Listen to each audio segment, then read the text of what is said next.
Welcome back to episode 4, where we're discussing the book Winning from Jack Welch.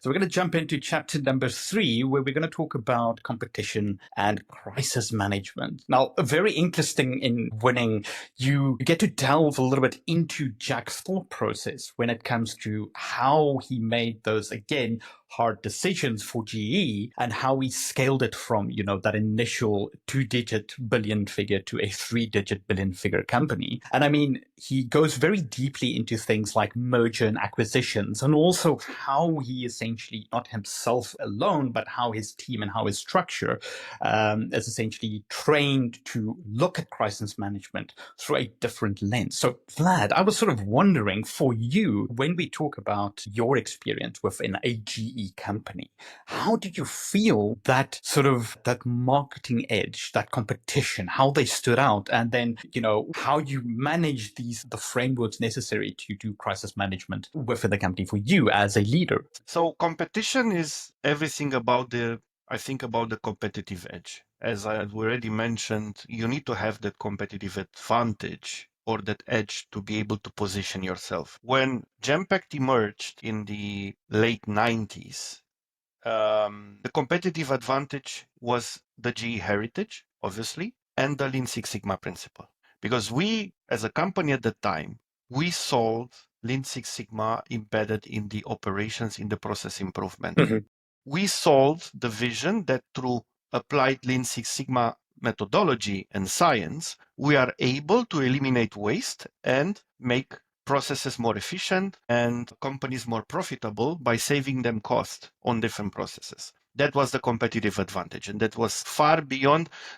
So when the outsourcing industry started, the competitive advantage was the lower workforce cost in remote locations like India, Mm-hmm.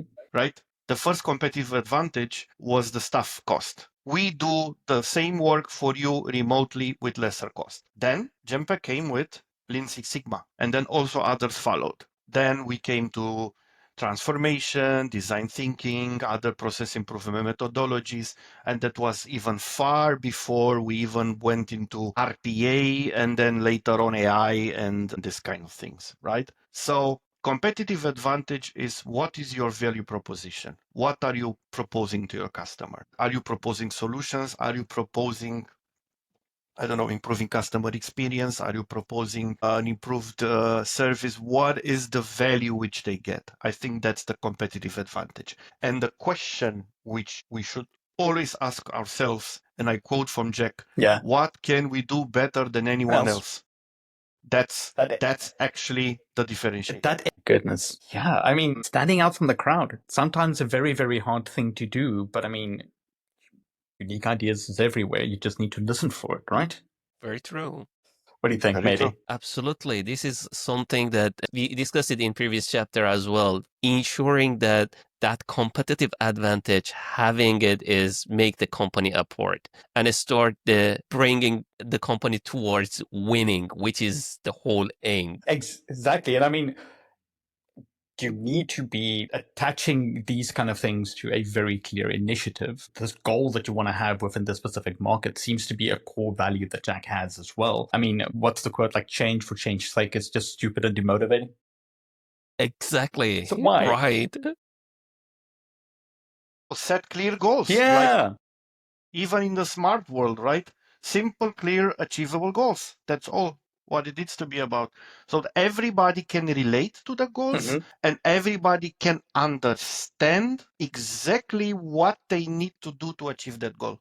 The goal shouldn't be ambiguous. If it is ambiguous, it is not reachable, because everyone will have a different perception about what this goal means and how to achieve the goal. So when Jack talks about this, he does talk a lot about, like, internally within the company, even with the external forces of competition. He talks a lot about these keeping strategy alive. I think the 3-step strategy playbook, where it's essentially coming up with a big aha, putting the right people on it, and then just driving that and relentlessly pursuing best practices. How do you feel that within the company, the strong strategical focus gives you that edge within a very, very interesting sort of competitive market? So I think the competitive advantage is for a company like Genpact or for any BPO company, I think testing out if the competitive advantage is there is actually when you go into RFPs. Yes. What is your winning rate in the RFPs? Are you able to get deals? If you don't get deals, why aren't you getting deals? What is in your proposal not working properly that is not convincing customers to choose you? Is it the pricing? Is it starts with the pricing model? Are you expensive? Is it the way you design the solution? Is it understandable for the client? What is the gain share of the contract? I mean, what is the customer getting as added value on top of just paying the monthly invoice for the service? What are you offering to the customer? Is it the right thing? Are you even offering something? Yeah. What differentiates you versus the competition? And I think testing out the selling strategy, and if you have put the right people and the right credible people in the RFP team, this is also very important. You need to have people who are able to sell that vision and convince the client. Often I saw in my own experience, RFPs fail because the team that's got the presentation in front of the stakeholders of the client were not convincing enough, were not able to transmit that selling message. That's also one example. But as a playground and as a test ground, so to say better, competing in RFPs is actually when you see how good are you performing against the competition. So if you're constantly losing against your competition or not, if you're constantly winning, then you need also ask yourself, okay, also, why have I won? Okay, you celebrate, you cheer, I won, great. I must be doing something perfect. But still ask yourself, why have you won? Yeah. But post-match analysis. It's about winning, yeah, right? Winning should also be analyzed. Also, Jack was mentioning a strategy means choices. You cannot be everything to everyone. And the example that he was mentioning, it was Oberkreuz pizza, that he was mentioning the pizza was really nice and people, they really wanted to go there for the pizza.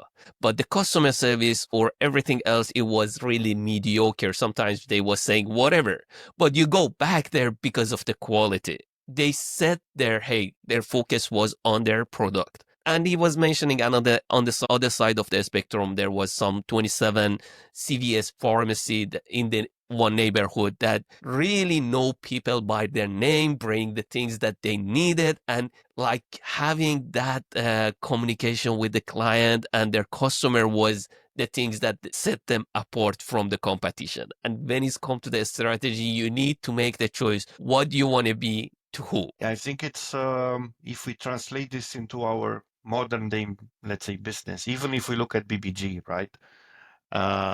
Product is very important because people need to love your product and you need to make it lovable and build this personalization for the customer, which of course, not knowing all our customers by name, but having like a personalized approach, like creating a customer persona, which is also part of a modern times customer experience technology or a framework, would definitely help a retailer engage with his customer, anticipate their needs, and come with better offers, and also even cross-sell, upsell additional products based on a specific profile, which shouldn't be missed in any of those situations. So I think same with GE. GE is still a great manufacturing company, but they wanted to make sure that the products are seamless. Customers love their products, right? And they are able to build that customer relationship that will keep the commercial relationship and the partnership relation, vendor-customer relationship for a long time. Indeed. Right. Going to the crisis management, Jack Welch also been through a lot of crises during his career, and he mentioned what is crisis and what should do or not do. And I really like those assumptions that he mentioned and elaborate. He make like 5 assumptions when it's come to crisis. Assuming the problem is worse than it appears is the first assumption that you must do. You should never underestimate the crisis, and you should take the full ownership of the crisis. Like, expect the worst, expect the worst, right? Exactly. And hope for the best. Expect the worst and hope for the best. Hope for the best. Exactly. Like, it's the first one, assuming the worst. The 5th one is assume your company will survive it. It means that, hey, this is not end of the world. It's happened before and it's gonna happen again. And it's something that you want to make sure that, hey, it's something that you can get away with it. Like there is a famous quote by Andrew Grove, the chairman and CEO of previous CEO of the Intel, that say bad company are destroyed by crisis. Good companies survive the crisis and great companies are improved by them. Yeah. When the crisis coming, they see it as opportunity to improve. I like the quote, but nowadays Intel is not doing quite so good. But anyway, The benefit of hindsight is that it's always 2020, right? yeah. From my end, the first coach that I had, my very first career, I got the opportunity to work on Rupert van Zyl. He was a very avid mountain climber. He did some very dangerous things at a very high altitude a multiple of times. But the way he would handle a crisis with the calm and stoicism of someone that I would, that's something I took out of that conversation, or the way he handled these kind of things as well. He's like, look, this is not the worst that can happen. You need to put on your big boy shoes, you need to go handle this, take accountability, do what needs to be done. And then the consequences of that, you just need to face it. I mean, this is something I learned early in my career. I just deleted like 6 months of developer work that he was working on a project when he told me that the first time. So 2 thumbs up with regards to restraint. But when Welch describes these 5 assumptions for crisis, this resonates very deeply with me, because I don't think crisis is necessarily something that you must avoid at all costs. You need to accept it as a reality. This is the price we pay for waking up every morning in our personal lives, doing business, working for a company, being in a global economy. It's a reality for us. And knowing how to deal with this reality, especially within the framework that Welch highlights here, is very refreshing for me to see that put in words. What do you think, La? As I said, crisis management, it's about staying calm. Yes. About not showing the fears and the worries to your team, Mm-hmm. and definitely not sharing them. Yes.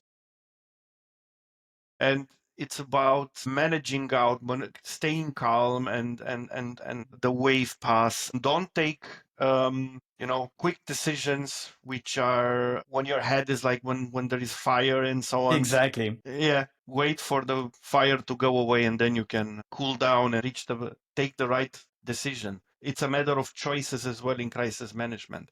You can either make it worse, or and make the fire bigger, or you can extinguish the fire. Depends on which button you press, right? Exactly. Very true. It's super important. And I mean, you're not going to be popular, but hopefully you learn something out of it and make things just slightly better in the end, right? Come on. Look, I can share a few examples. Like, Yeah.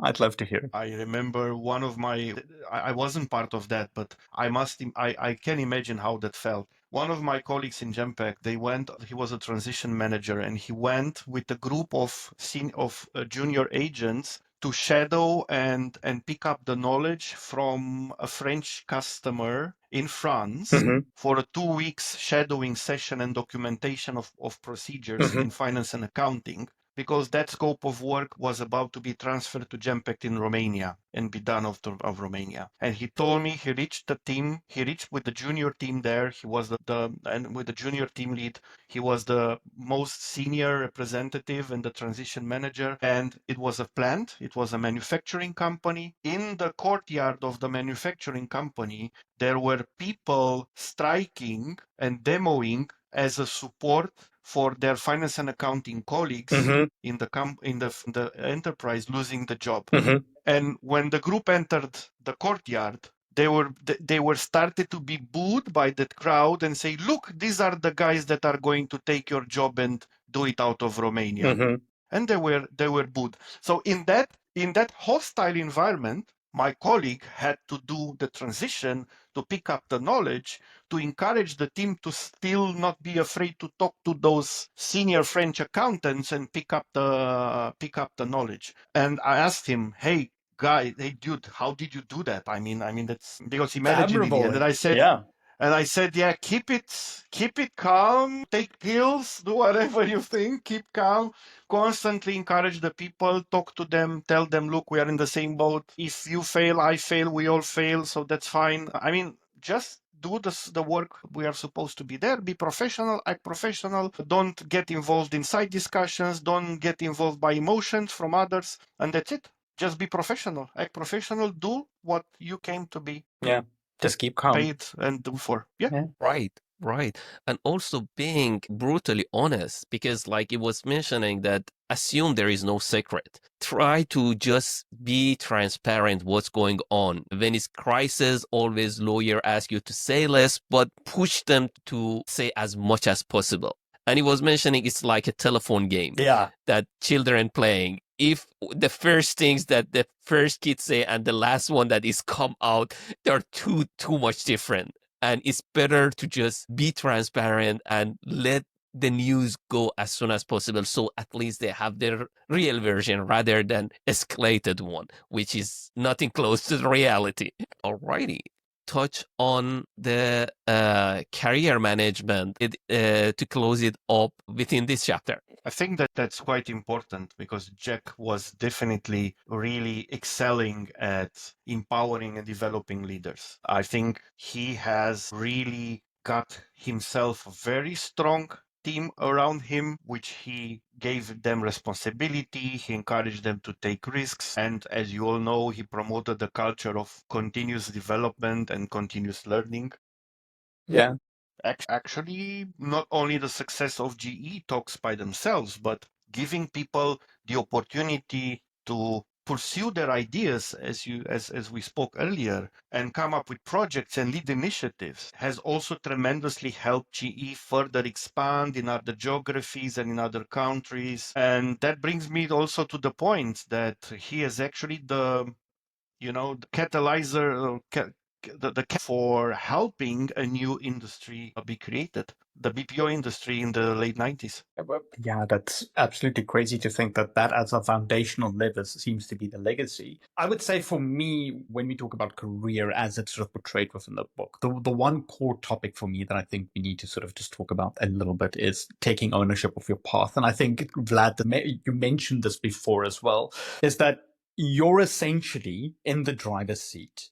You need to figure out what is your competitive advantage, what is your edge that you as a person want to bring to the table. And then it's also that whole thing about change before you have to. And it resonates so well in today's day and age because it feels as though we're constantly, every day you open up the technology news and someone that's working in the technology industry, you're like, oh shit, I've got to redefine myself again. And it happens sort of like these days about 2 to 3 times a week, which is super, super scary. But I think it's important. Understand it's your path. You're the one walking it. You're in control. If it doesn't work for you, and I think Welch makes a very good statement here, is that try something else. Just be a little bit different. You can't wake up every day, day in, day out. You're not going to be able to keep those 4 E's and the P if this is what you want. What do you think as a final closing thought and sort of like career in general? For me, what's important is to, as for everyone, to evolve. Mm-hmm. Of course, some of this evolvement comes through self-study and self-conscious and self-drive.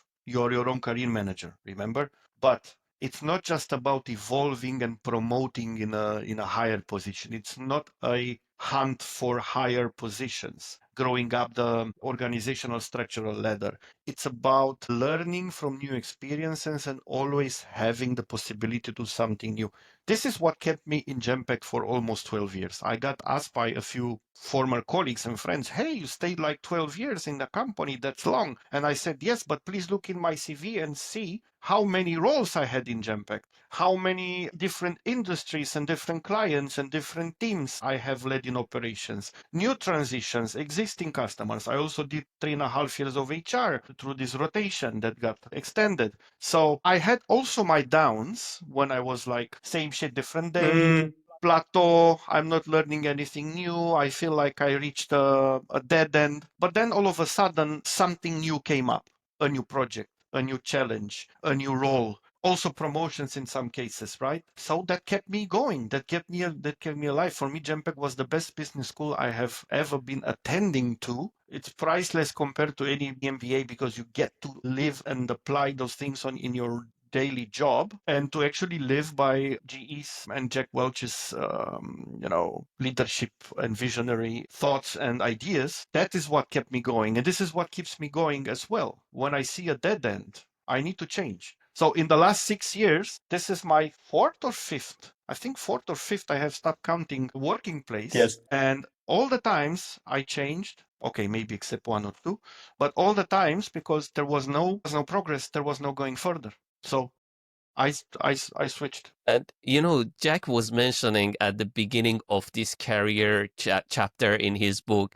that there is a saying, they say you can only live forward and understand it backward. Same goes for your career.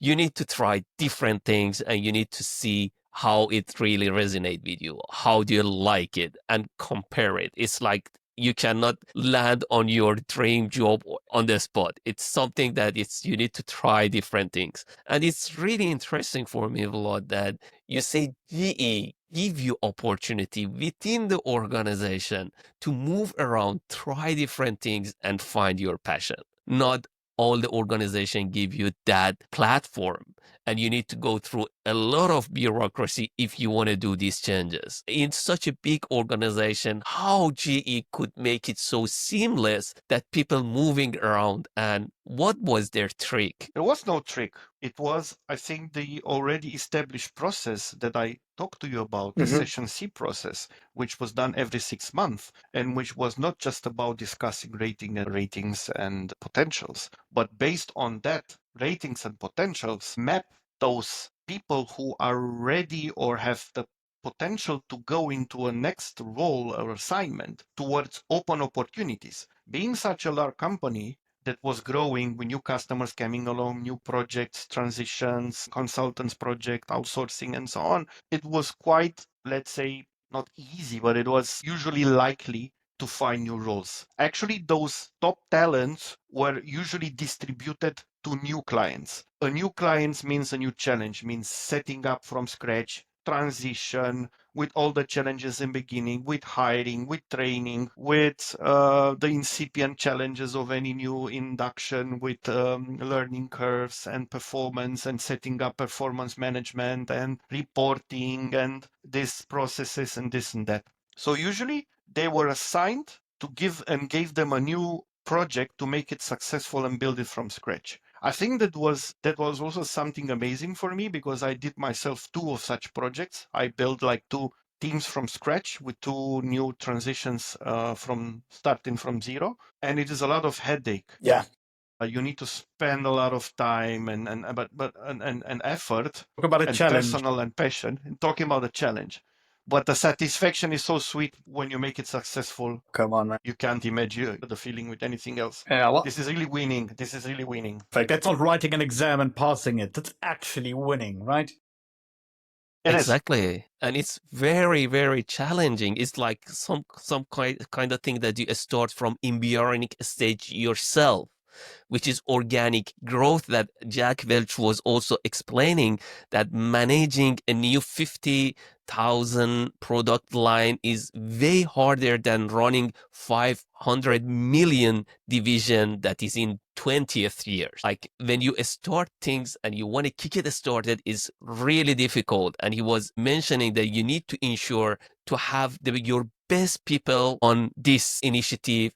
You ensure you put enough money up front, and they're supposed to have their autonomy. If it's possible, they should have direct line to CEO in order to make things really happen. Yeah, I think in terms of career empowerment, hey, that's absolutely amazing. And usually new transitions with new customers, especially if they're also large customers, even if you don't report directly to the CEO, you get leadership attention every day. So you have the opportunity to thrive and to have direct exposure to your leadership, which will then give you a good business card or a good competitive advantage to show what you're made of and what you're capable of in front of your peers with whom you might be competing on. So yeah. Great. Awesome. All right. We are getting towards the end of this chapter. Any closing thought, Vlad, you would like to share with us? Nothing in particular, besides the fact that I obviously enjoyed the conversation with you guys, and it brought me real pleasure to remember some of those things which I haven't been thinking about or spoken about in quite a while. So it was like a walk in the past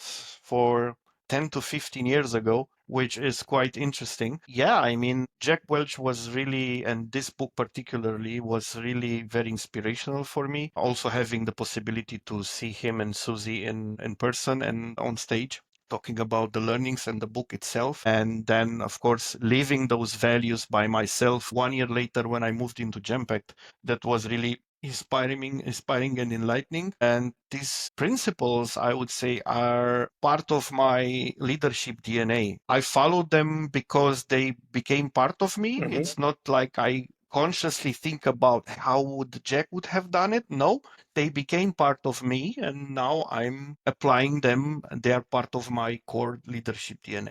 Well, talk about the definition of culture, hey? I mean, being able to live that so many years later with that type of influence. Well done to I mean, to I them. grew up in that culture I know. from a professional perspective, from a leadership perspective. So that's my education, let's say, right? Like you grow up in a school, or you grow up in a neighborhood, or in a country, or in a family, or a culture, and you ingrain certain, you have a heritage of, competences or of principles. This is the same here with me in my professional case, right? I grew up in the shadow, or let's say in the context of GE and Jack Welch. So that's who I am now from a leadership perspective, into whom I have evolved, let's say 15 years later. Right. Any closing thought from your end, Milan? For me, again, I love a good framework. And just to the listeners out there, it is refreshing to not just talk about the content of a book, but actually talk to someone about how that becomes something that you yourself can actually implement, and that there's legs to it. It's not just a book that you read, but there's so much value in actually bringing that in. And having worked with the people that Vlad mentored,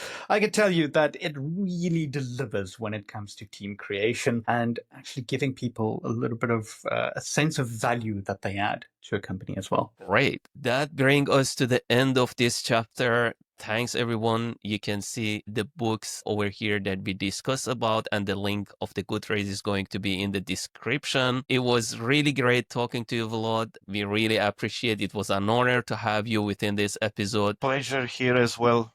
Guys, thank you very much for inviting me. You're most welcome.